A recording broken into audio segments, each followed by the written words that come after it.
I'm going to describe another DIY or do-it-yourself portable solar project. This is actually a kit that I put together using basically a Plano is the company name, pistol case. It's not waterproof, but it's just one of the plastic cases that you can, it has the handle you can see, and then you just modify it to basically build your own portable solar generator. So I was going to take a quick spin around it real quick and just show you some of the things that I put on it, and I'll do a little bit closer up video just detailing everything that I've done. Back up here a little bit, and you'll notice if you've seen my channel that this is the portable solar panel that I made that I use the PVC tubing for. Cost you $10 to make this. You know, that's on the high end. You should be able to make this for less than $10, minus the solar panel, obviously. So let's get into the solar generator. So what I've done here, I'll start from this side. I've had some comments on some previous videos where people have asked about this connector here. I have seen it called an SAE connector. It basically is just the two-prong connector, and it meets up to, move this grass over here, meets up to obviously the opposite of that. So you've got your negative and positive there. And then I'll come over here real quick because this is pretty self-explanatory, but I've got a single 12-volt plug, and I think and then what I ended up doing was an interesting story. Recently was out on a camping trip, and I took the generator with me, and I tried plugging my inverter to run the electricity for a pump for my air mattress, and I tried plugging it into the cigarette lighter, and I kept tripping the reset inside the pump inverter to power the 120 volt pump for my air filter. I'm sorry, for my air pump. So what I ended up having to do was kind of disassemble the whole box and hook the alligator leads right to the battery. So that led me to think what I really need to do is make some terminals, and I had seen these on some other YouTube videos as well, people who had solar generators, and I'm not completely 100% done with this. It's kind of more just still prototyping, but I'll take it apart and show you later. But basically I made these so that these come off, and then these are your positive and your negative, and these are 10 gauge wires hooked right up to the battery itself. There's not even a fuse because most everything I'm going to hook to it will have its own fuse. So that would give me basically just like connecting to the battery itself, but I don't have to tear the whole thing apart to get to it. And I'll show you what I mean a little bit later. But these just screw right back on. And what I plan on doing is putting some paint or something marked one red, one green, and put some paint here so that something were to lay across these, it wouldn't short out. But these just screw back on. These were some knobs that I just got off Amazon, and I wanted something a little larger to really be able to handle some amperage without having any problems. So that's like a 5/16, and these are all stainless steel, but I only bought two, so they weren't that expensive. I think I spent like $5 on all the hardware for that. And then it's off when it's off. And then you open this, open the top just like you would a pistol case. And then basically what I did was, this is just a real thin piece of wood that I got from Lowe's or somewhere, and just kind of painted it green so it would blend in a little bit.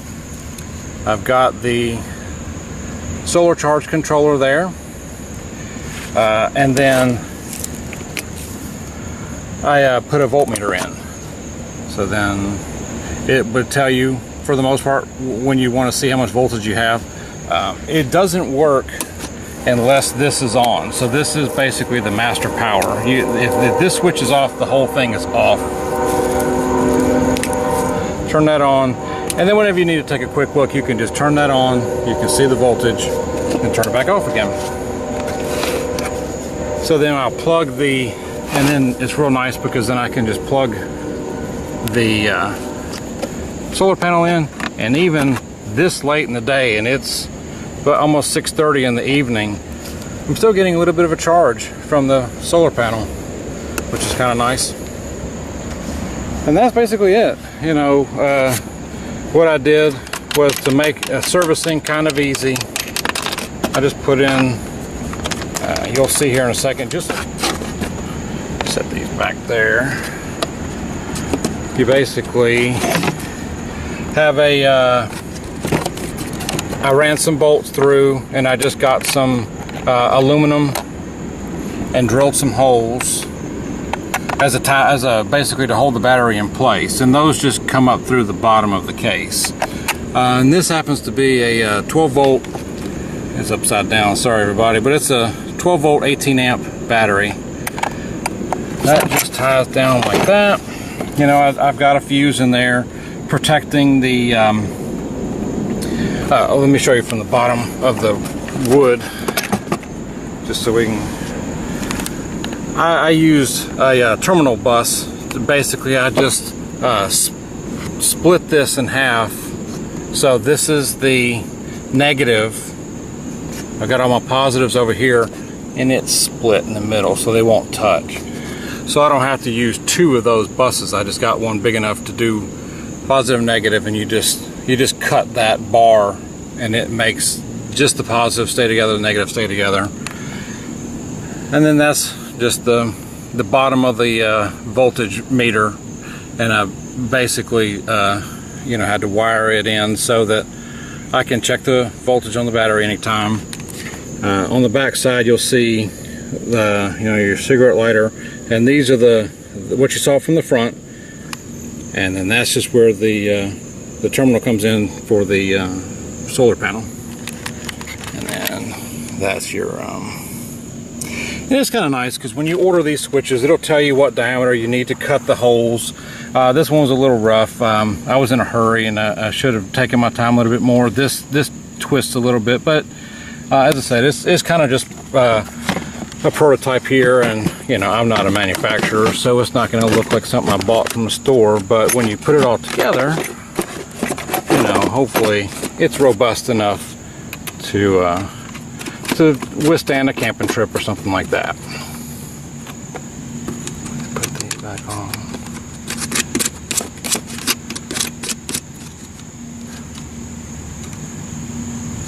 As I said, it's all, I'm getting power into the charge controller because of the panel being plugged in, but you can notice that the voltage meter is not on. Once you flip the switch, you get your voltage. That's basically it. Just closes back up. Turn that on. Pretty nice. That's just showing you from the bottom. You know, the bolts that are tying the battery down.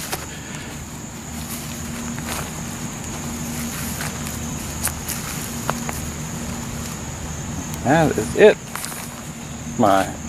The latest project that I've built for a very portable solar generator. I am in love with my new solar oven. It's the third one I've had and the first one I like, and I'm going to tell you all about it in this video. I tried one before that folded up into like a briefcase that had a tube. The tube wouldn't store inside of it. It burned everything, and now I use the tube as a fireplace poker. And I also tried one of the ones that's like an aluminum bag that you can put your own cookware in, and that didn't cook anything. But now I have found this new sport cooker, and it is amazing. You can use it right out of the box. It weighs about 9 pounds. And I'll show it to you here.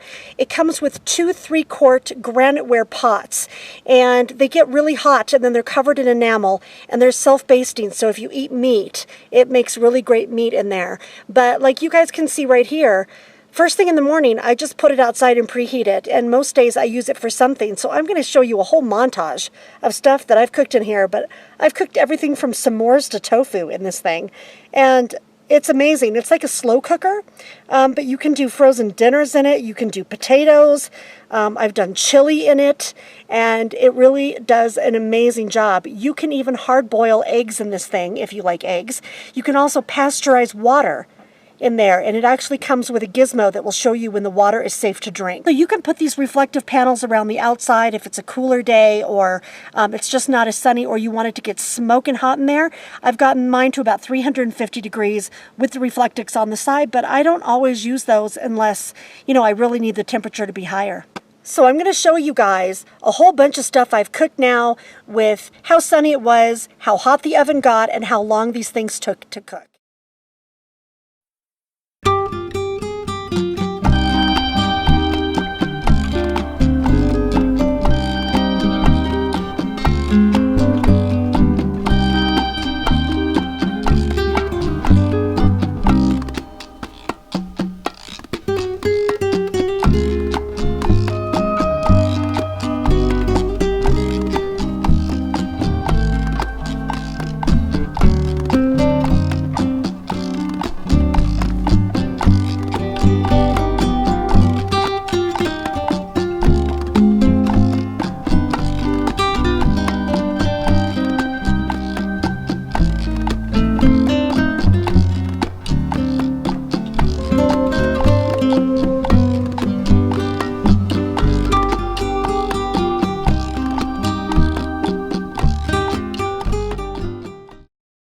And if you haven't subscribed, please do so.